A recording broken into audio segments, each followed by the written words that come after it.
All right. Hello, everybody, and welcome to Geopolitical Trends, where truth matters.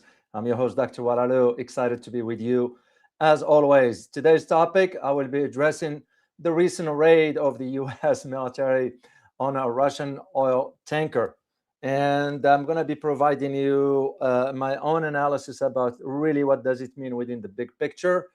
And I will conclude this particular live stream or this analysis with an excerpt from my Russia book, in which I addressed these kind of possibilities down the road by the time when I wrote the book. So this is what I'm going to be providing you my own analysis on today. So, but first, let me say hi to our wonderful community quickly here. Milton, good to see you. No more hatred, good to see you. Sam, good to see you. Li Yang, as always. Kashif, good to see you. Khalid, say it like it is, good to see you. Oh, I see your super sticker already. Thank you very much. Say it like it is. Dr. O, was oil tankers an empty ship? How about if I save the answer till the end? Will that be okay with you? So I'm going to keep an answer for this, the answer for this till the end. Hanging G, good to see you. Laval, good to see you from Mauritius. Here we go. And who else is here? Jerome Lazarus, as always. China, the side you don't see. Good to see you here. Rampel Sawan. AFD, Carleon, good to see you. And salam to you as well. So, all right, let me get into our conversation. I have some housekeeping item. Be on the lookout when I set the schedule for my upcoming interview with Jayant Bhandari. So I'm going to be talking to him about the Indian stock market crash. I will be talking also about some other disturbing news information emanating from India. So I reached out to Jayant Bhandari, and I'm waiting to hear from him. So this is what I'm going to be addressing with him. So some headlines for you. I have about 2 or 3, the short ones quickly to the point here.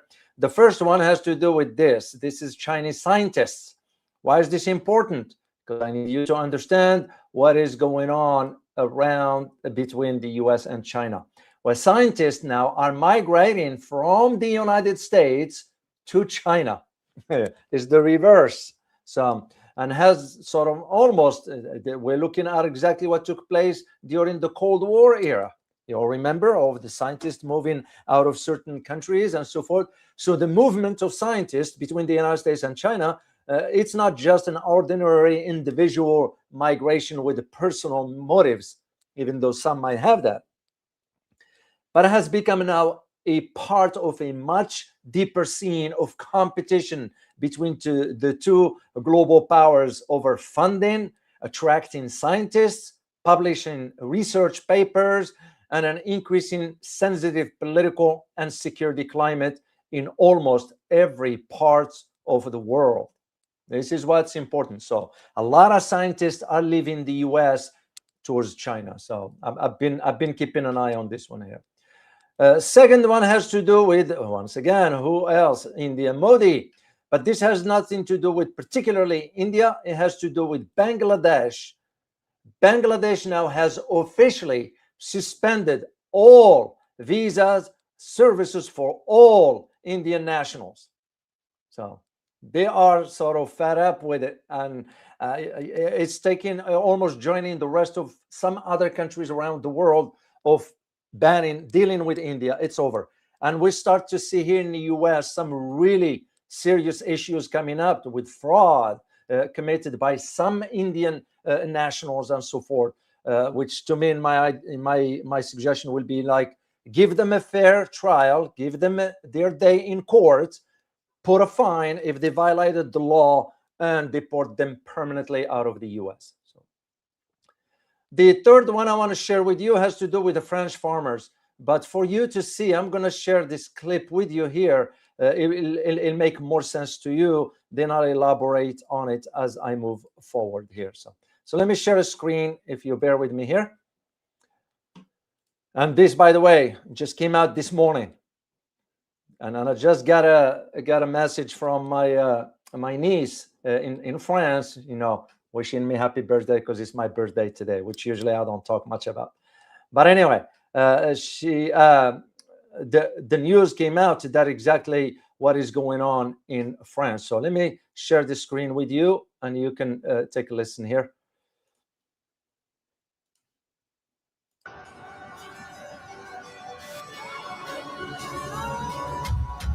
I'm sorry, I'm gonna have to silence the music here because of the YouTube doesn't like this one, so I'm gonna just play it without silencing. But what you are looking at here, and I'm gonna translate to you: les tracteurs arrivent sur les Champs-Élysées. The tractors, have arrived now on to Champs-Élysées. This is l'Arc de Triomphe.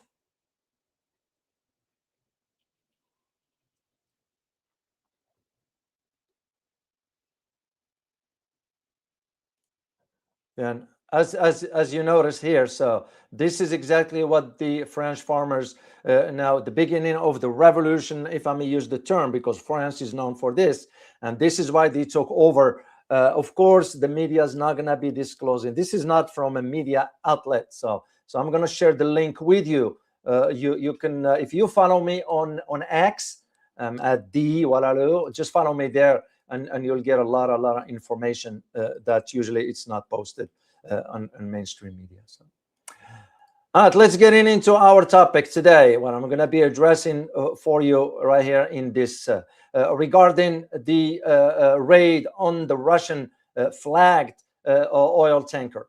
So, and I will answer, say it like it is, question towards the end regarding oil and so forth. So now the question that is, of course, a lot of people are so surprised at this. Of course, the Russians have strongly condemned the seizure of the Russian flag, the oil tanker, by the U.S. Military forces. This wasn't Delta. It was the Coast Guard. Coast Guard have their own special units. That's what it was, the one that raided there. And this, the Russians are saying that this asserts that Washington has no legal right to use force against a vessel lawfully registered under another country's jurisdiction. And this is where the conflict here is, on the high seas. So in a statement issued on Telegram, a Russian Ministry of Transport said that the tanker Marinera, formerly known as Bela 1, has been granted a temporary permit to sail under the Russian flag, which, by the way, and I looked into the information, the accuracy of the information, and I found out that this permit was given on December 24th, in accordance with the Russian and international law. This is, again, what makes this particularly very, very disturbing. But not only about this, what I'm going to be addressing for you is the idea of a much bigger picture, geopolitically and militarily, because this is what is going to now, this particular incident is going to, of course, as I said, the Russian condemned this particular aspect here. And here is what the Russian ministry is saying. And I quote here because they are quoting the 1982, if you know, the United Nations 1982 convention. According to what does it say, basically, if to those who are familiar with it? The United Nations 1982 convention, which is on the law of the seas. So the freedom of navigation applies on the high seas, and no state has the right to use force against ships registered within the jurisdiction of the other states. In a simple term, the US has no right to just take over the Russian flagged tanker. It could be Russian, it could be Japan, it could be China, it could be whatever. The US has no right, according to the 1982 United Nations Convention on the Law of the Seas and Freedom of Navigation. But at the same time, when you see what we did in Venezuela, as I said last time, the US opened up a Pandora box. What you're going to be noticing now is that, which I don't see it happening, except that if the countries that have the means to do it, they will be embarking on similar behavior. But I don't see them doing that. Because if they do that, it's going to be, it's already the law of the jungle as far as what the US is doing, which is not right. So, and this is why the Russian Foreign Ministry demanded that Washington has to, or at least maintain some dignity towards the individuals who've been detained. And of course, we are talking about bringing them here to the US and put them on trial. Under what? What are you charging them with? So, because what the White House is saying now, oh, by the way, the court order that's been issued already has been issued to detain the ship. And this means that the crew may, and I say may, now be subject to trial for any violation of federal law, US laws that is, and it will be brought to the United States for trial if necessary. No. We're talking about the Roman laws here. We're talking about what Mussolini did. We're talking about what Hitler did. This is not right. Embarking on just doing this kind of behavior. But this in itself is going to now pave the way for much bigger problems, in my opinion. So just for you to know where the incident happened, the Marinera, I located the map for where the incident happened here. And it happened in the north part of the Atlantic, southern part of England, where the Belawan or Marinera was intercepted in the North Atlantic by US forces. And by the way, the British were also part into that. So, and this is, if you see the trajectory here, where the interception when the course south of Iceland, north of the Atlantic, took place. And that is part of where this is going. UK forces, to my knowledge, have supported the US operation. The only difference is that UK forces were not involved in boarding the vessel. So this, and I know this, I kind of confirmed it, and from different sources to confirm this one. So what happened yesterday with the sanction of this oil tanker, where it's going to lead to? And the first thing that's going to have to come to mind is this question. Is the US raid on the Russian oil tanker in the Caribbean opens a test of deterrence between Washington and Moscow?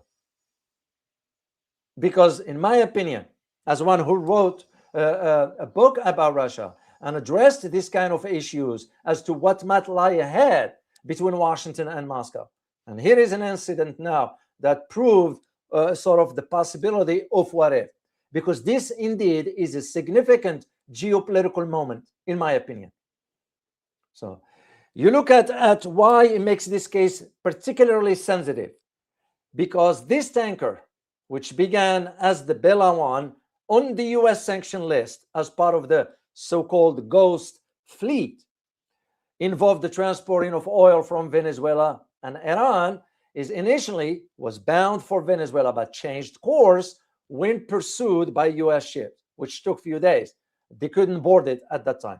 This is why the Russians went ahead and sent the nuclear submarine and sent some other escort. So, and this was during a long week's pursuit. And what they end up doing is that the crew painted, they're saying they painted the Russian flag. No, they were given the permission from Russia to do so. And that's why now you're seeing the response coming out of Moscow as a formal protest. The Russian President Vladimir Putin, of course, and the Russian Ministry of Transportation stated that no state has the right to use force against vessels only against vessels that are registered, which is, in their jurisdiction, and rightly so. As I mentioned, you look at the 1989 United Nations Convention regarding that. So the question again regarding this deterrence test is real, but for whom? So Russian military assets that included a submarine has moved to protect this Belawan, even leading to the seizures. Though it is unclear, let me make that clear to you, it is unclear how close the vessels were when boarding occurred. But doesn't matter to the U.S. They knew the submarine is somewhere. They didn't care. They proceeded with the seizure despite the Russian submarine escort. And this is part, of course, falls within the Donald Trump's some sort of broader blockade of sanctioned Venezuela tankers, which was announced last year in December, by the way. And the announcement was about capturing of Venezuela after President Maduro was captured. So the question becomes also this test of deterrence. As I said earlier, from which side? It's going to be from both. So I'm going to share with you what's being tested on the U.S. side. So on the U.S. side, okay, let me.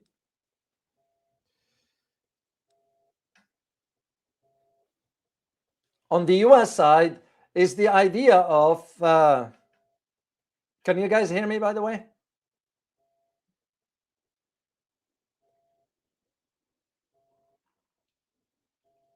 Yeah, can you guys give me a thumbs up if you can hear me? I want to make sure you can hear me. Oh, thank you. Thank you. Appreciate it.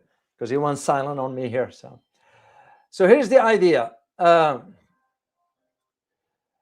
idea on the U.S. side that tested this deterrence here, whether the Trump administration will follow through on enforcing sanctions against Venezuelan oil and the Russian sanctions evasion, even when Russia possesses military assets nearby. So by seizing the tanker, despite the Russian submarine escort, what is the U.S. is signaling? It's signaling that it won't be deterred by the Russian military presence from executing what it views as a lawful enforcement action. This is how the U.S. interpreting this. From the Russian side, what's being tested? The question for Russia within this is whether Russia will escalate beyond diplomatic protest when the U.S. seized vessels flying a Russian flag. So far, Russia has filed formal complaint but hasn't responded militarily. Will Russia respond in the next few days? I don't know. And I just don't know.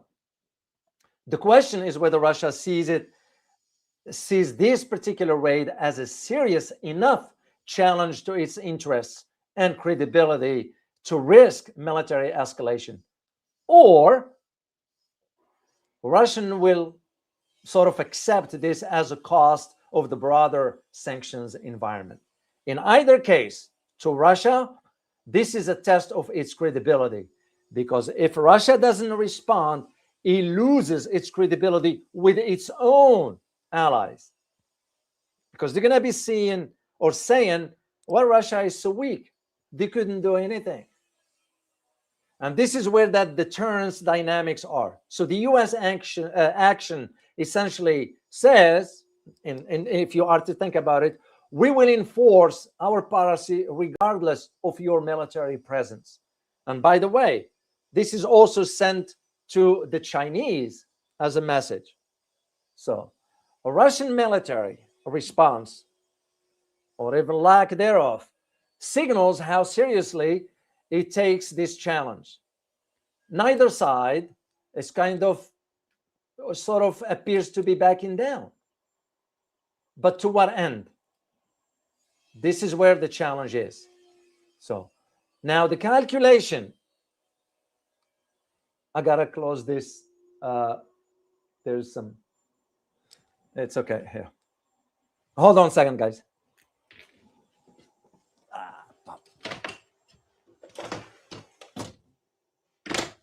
There we go. All right. Sorry.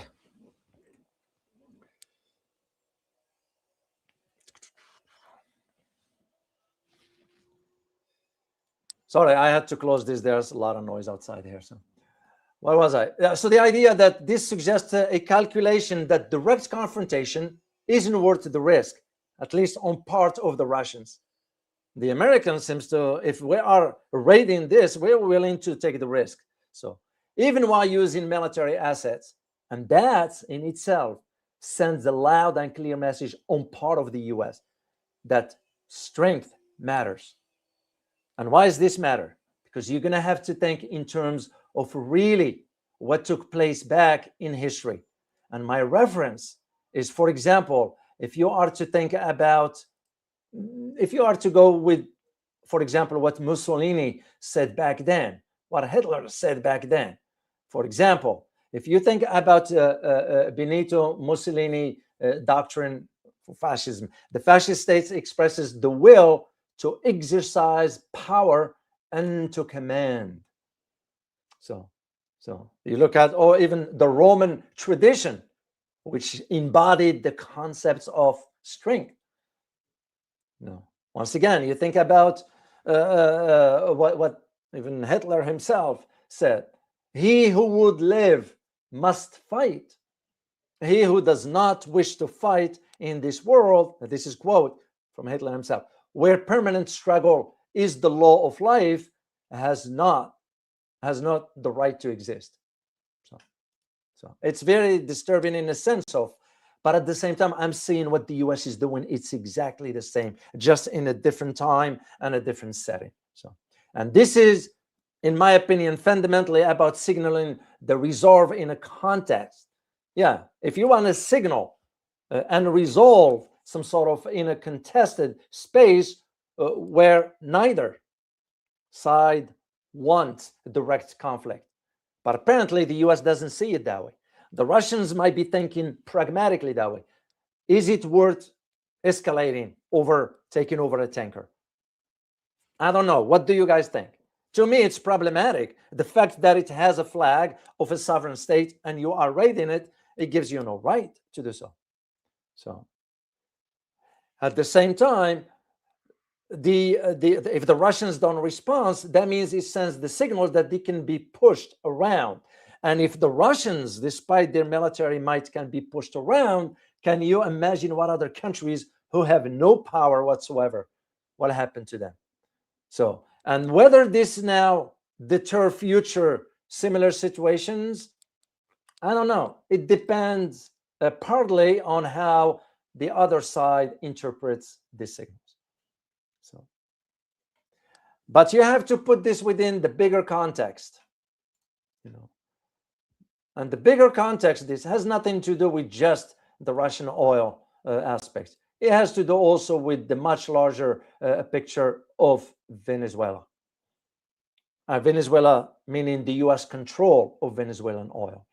Yes, the control of Venezuelan oil is central to the US strategy to begin with, which, by the way, was pushed, as I said, by special interest groups inside Washington: Chevron, Exxon, MIC, BlackRock, JP Morgan's, but also pushed by the other within the administration, like Marco Rubio, Secretary of State, and so forth.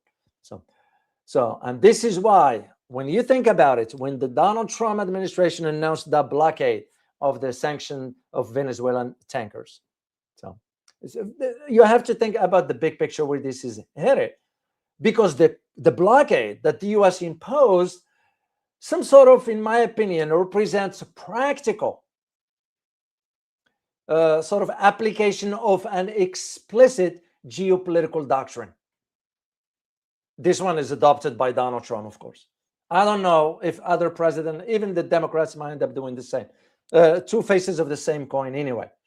So, but the problem with this now, it goes beyond the traditional political objective to now direct economic ambitions.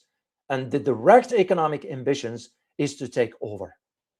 This is where the problem is. And the idea is for the US to move with this strategic doctrine, meaning taking oil, that was part of that project. You remember when I told you last time that the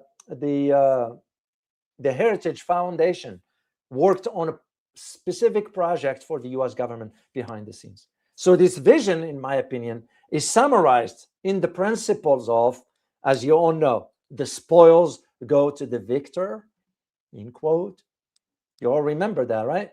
This is how Trump and his advisors are seeing this, and have previously stated that oil should be a compensation for the United States for its interventions. So basically what Donald Trump moves against not only Venezuela, but also the raiding the Russian tanker, this move in itself, as I said, was based on that particular Project 2025 document, which I'm going to share with you.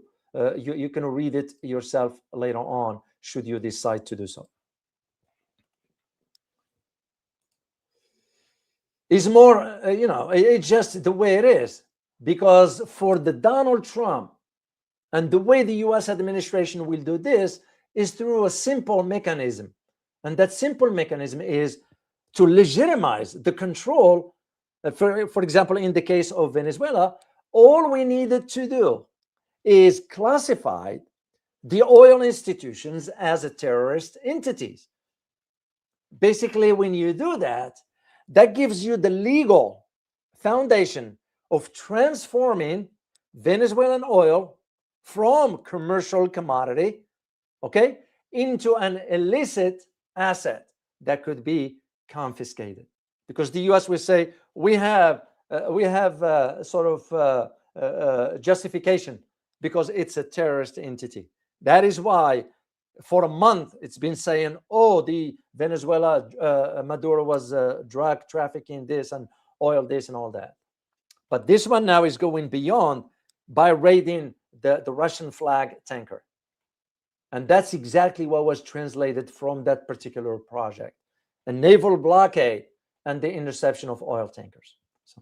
And of course, the prize, especially in the case of Venezuela, and I'll get into the Russian soon here, because you need to understand this aspect, the largest oil reserves in the face of the collapse.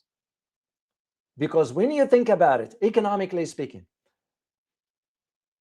there's a whole fiasco about Venezuela. Ain't about democracy. When you consider Venezuela has the world's largest proven oil reserves with 303 billion barrels, surpassing Saudi Arabia, by the way. So this is where the challenge is. So you have the production that collapsed because it collapsed under Maduro. Why? Because the sanctions. The industries there weren't getting enough, the equipments they need. So Venezuela production fell from 3.4 million barrels per day in 1998 to a level between 800,000 in 2025. And that, of course, due to the technical challenges. And I'm going to get into all this one. The other aspect has to do with the mechanism of economic strangulation. Remember, how do we control countries? By sanctions. And also, this issue of Venezuela has to do also with ensuring that other countries will still use the dollar regarding energy. Because remember, Venezuela was trading with the Chinese using the yuan. The Saudis didn't want to renew the US dollar regarding the oil. That gives you the idea. This is why the US will have to engineer a bankruptcy. That's why you have to sink in or collapse the economy of a country, whatever country it's targeted. In this case, was Venezuela. It was not random. It was the result of some sort of a financial engineering. Sanctions is part of it. So, and this takes me back now to Russia, because you have to understand the link between the two.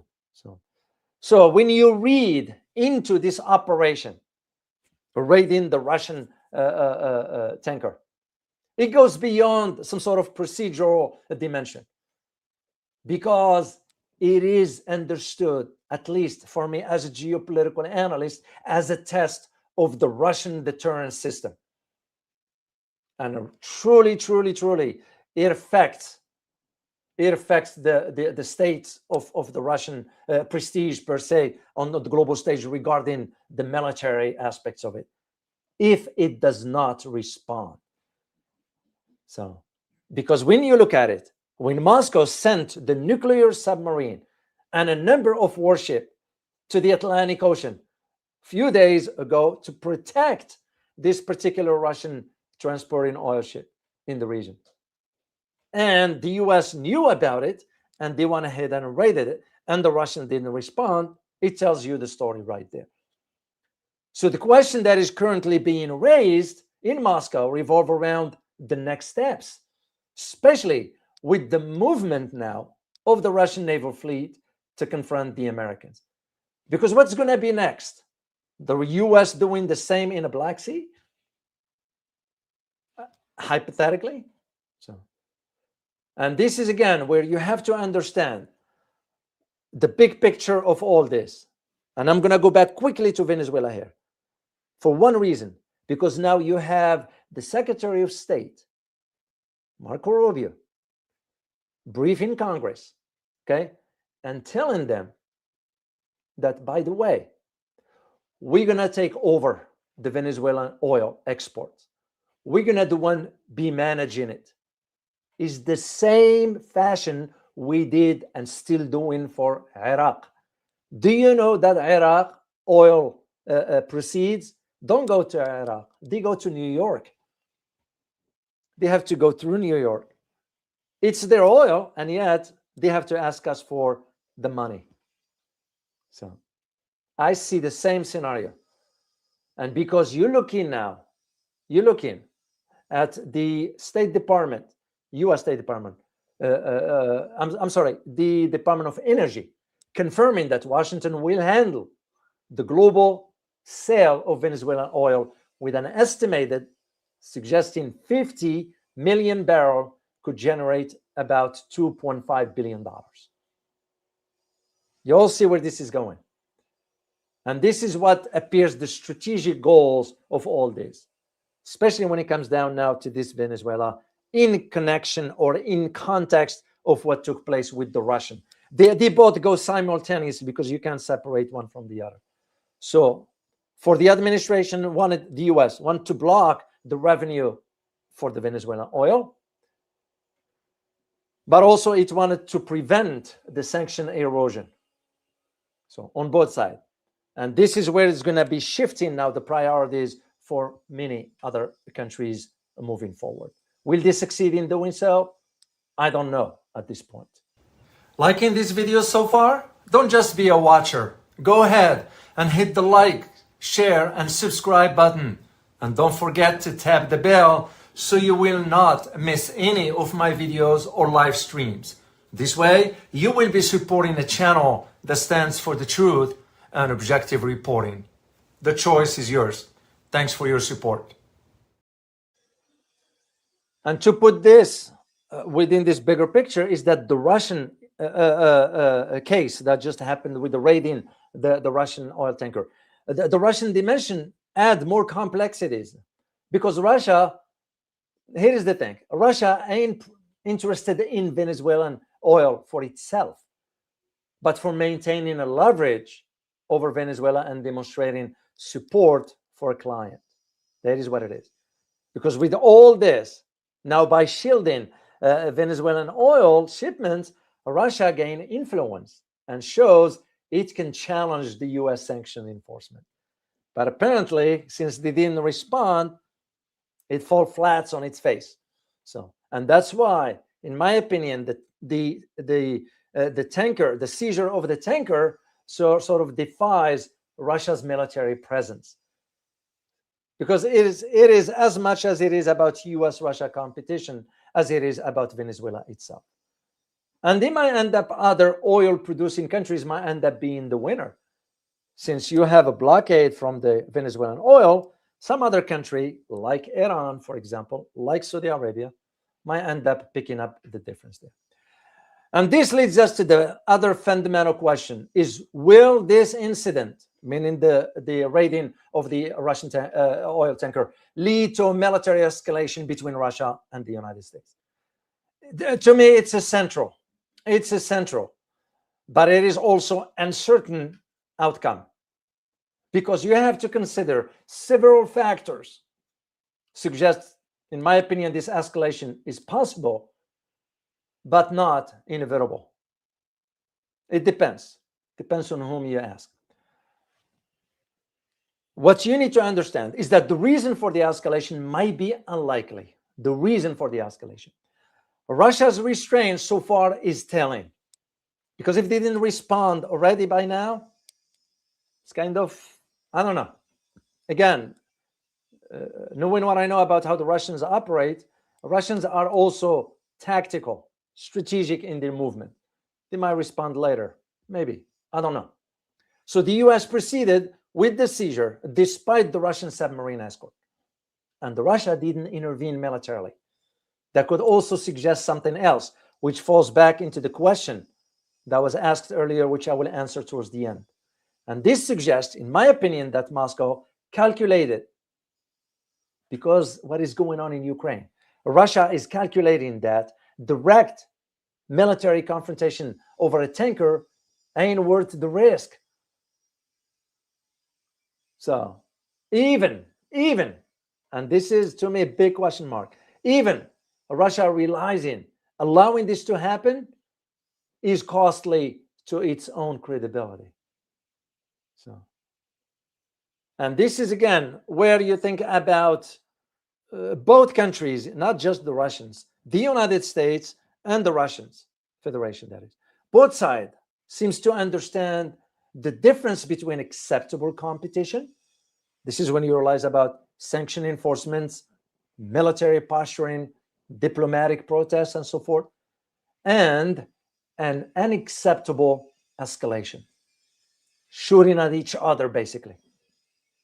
So this is why you saw already Russia filed a formal protest rather than ordering the submarine to take action, which, in my opinion, once again, is signals it is staying within those bounds of the unacceptable escalation.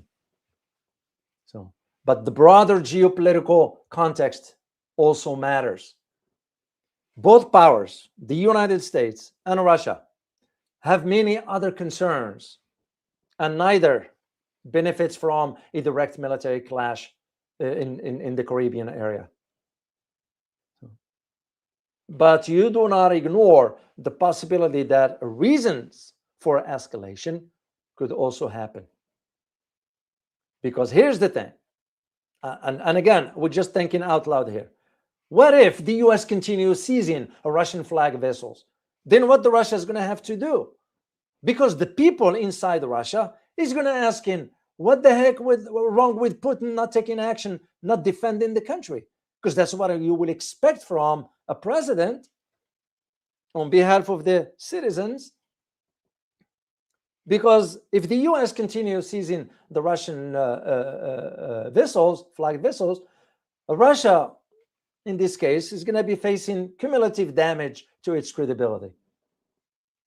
And this credibility not just for it, but for its allies, the likes of Venezuela, the likes of Iran, the likes of North Korea, even though North Korea can defend itself. Because that's why we're not messing around with North Korea, because we know North Korea is not going to be bluffing.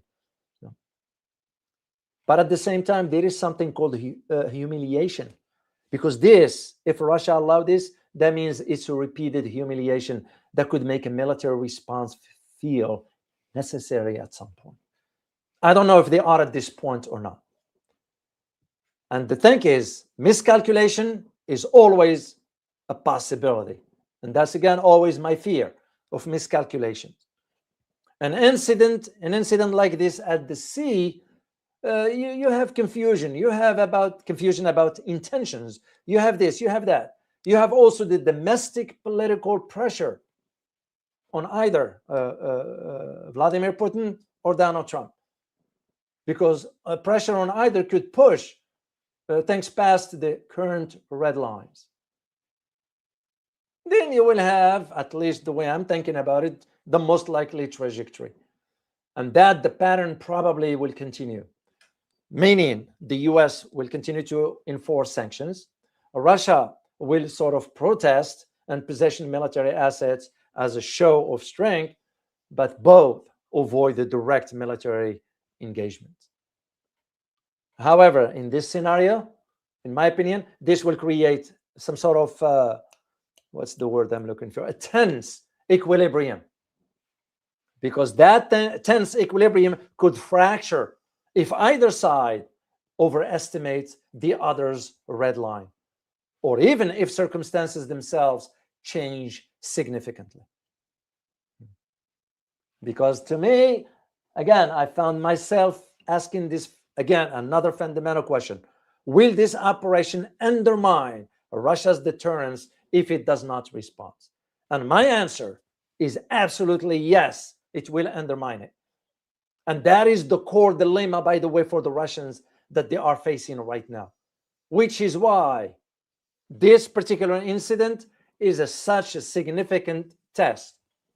The credibility cost. So,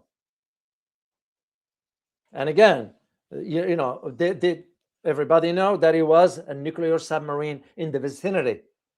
So, and despite its presence, the U.S. went ahead and seized the oil tanker.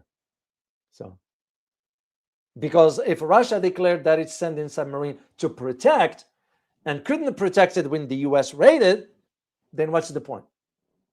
And this undermines Russia's ability to credibly shield allies, as I mentioned earlier, let alone protect shipping lanes or lines rather, or enforce its own sphere of influence, maybe near the Arctic, maybe soon Greenland, or what have you. So, and that's where it will be the impact on the allies of Russia in this case, Venezuela, Iran, and others, because they are watching. They are watching. If they see that Russia's military back down or doesn't prevent the US seizures of their asset, they're going to lose confidence in Russia's protection. So, and of course, they'll become more cautious about relying on Russia's support for sanction evasion or any other activities. Of course, that paves the way for China, because China so far is the one that is seen the only credible country on the global stage as of now. And I might do a video for you separately on this particular aspect here. And that is, again, where you're going to have to start to think in terms of the trap Russia is in, because it is a trap for Russia. If Russia responds militarily, it carries cost with it. It truly risks genuine escalation. So will it gain, will it face international condemnation? I don't think so, because the majority of the world will want to see somebody sort of push back against the US.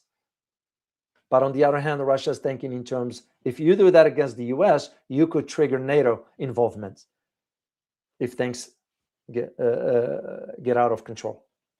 So, and Russia doesn't want this, doesn't need this at this point. Its main focus is in Ukraine. This is why I asked the hypothetical question, and thank you very much for participating in that survey. When I asked you, if the US and Russia can cut a deal, the US takes over Venezuela, and in return, Russia takes over Ukraine. Something to think about. And this is why, in my opinion, the seizure functions as a deterrence test. Because in this case, it forces Russia to either accept diminished credibility or risk escalation. So, as we say, the saying goes, the ball is in Russia's court.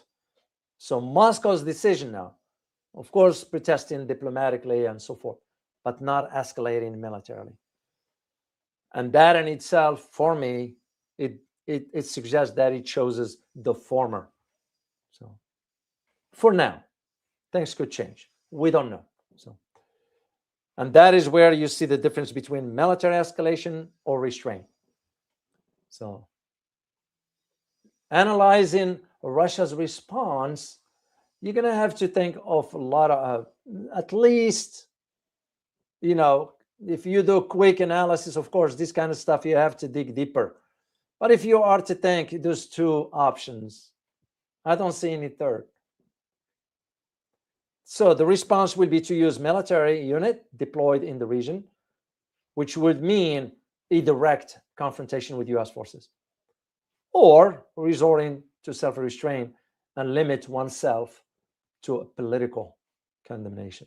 And that's exactly what the Russians decided to do at this point. So, and that's why I'm leaning towards these aspects of it. What do you think? In your opinion, should Russia, and I don't know if I should use the term retaliate. What do you think? Should Russia retaliate against this particular act? And before I share with you my conclusion, I'm going to answer the question that Say It Like It Is, put it first. Right here. Dr. O, was oil tanker an empty ship? To my knowledge, it was. And there were no missiles on the ship either. And that leads me to believe, could it be just the Russians want to test the water? I want to rule that out. They wanted to see how far the US will go. I want to rule that out. Could it be that it will be on a much larger scale, meaning Russia thinking of something? The possibility. The one thing that I'm certain of is that the credibility of Russia now is really under a big question mark, is questioned big time. But so far, to my knowledge, and I checked one source in England, in London, from a security entity, and was informed that there is no oil, or there was no oil on the tanker. Some were thinking that there was some military hardware, especially missiles. There were no missiles on that, to my knowledge. So thank you very much. Say It Like It Is for your super sticker. FU, much appreciate you. Late to class, no worries. There will be more. Thank you so much for your continued support for the channel. I'm very, very grateful to you. I want you to know how much it means to me. So, and to all of you, if you want to support the channel, you know where to go, right? Right here. This is where, if you want to support the channel, I will greatly appreciate it. So let me share an excerpt from my Russia book that I wrote about Russia, and highlight to you the bigger picture of all this. Okay, it is what I wrote back then. What is the core argument? And the core argument of the US-Russia relations. So the answer depends on whom one asks. Two different schools of thoughts provide a different perspective. I am referring to realists versus liberalists. I do not intend to turn this section into a philosophical argument about the core tenets of each school of thought. That said, I will briefly describe what each school stands for, especially regarding international politics and where Russia fits in the debate. Realists believe that every state pursues its own interests. To do so, a state needs to build up its military forces so that it can dominate other states. Liberalists, on the other hand, believe that states can cooperate with each other using international treaties, agreements, and organizations to reach consensus on global issues. Unlike realists, liberalists oppose military buildup and do not see the role of the military as a way to solve conflicts. But the reality on the ground suggests otherwise, where we are going, where we are headed. And it appears that the US is adopting the realist form of our school of thought by flexing its military muscles on whatever. And that's going to lead, again, it's like what happened back in time, you know, with Mussolini, with the Roman Empire, with Hitler, and all the other empires that died before us. So, because they were some sort of, the worship of war was very, very, very, you know, go back to the 15th century with the Spaniard under King Philip II. Go back to the 16th century with the Dutch. Go back to the 17th with the, between all the way when the British, all the way from 17 all the way to the 19. Then you have the Nazis. Then you have the Americans now. And we are at that phase of going down, which that's a conversation for another day. I will be happy to do it. So anyway, that's all I have to share with you. Remember to join me with my friend Giant Bahandari. We will be talking about the crash of the Indian stock. And to those who say this India superpower nonsense stuff, I'm going to have Giant Bahandari here. We will be talking. I'm waiting to hear back from him. And the moment I set it up, and I'll let you know. Also, remember to join me tomorrow for my conversation with Elizabeth. We will be talking on the other channel. As a matter of fact, I'm going to see if I can get you the link to that. I will confirm it with you. I will confirm it with you later on. So, all right. Hope you guys enjoyed this analysis. I look forward to seeing you next time. As always, remember, geopolitics impacts your daily life in more ways than one. Till next time. Bye-bye.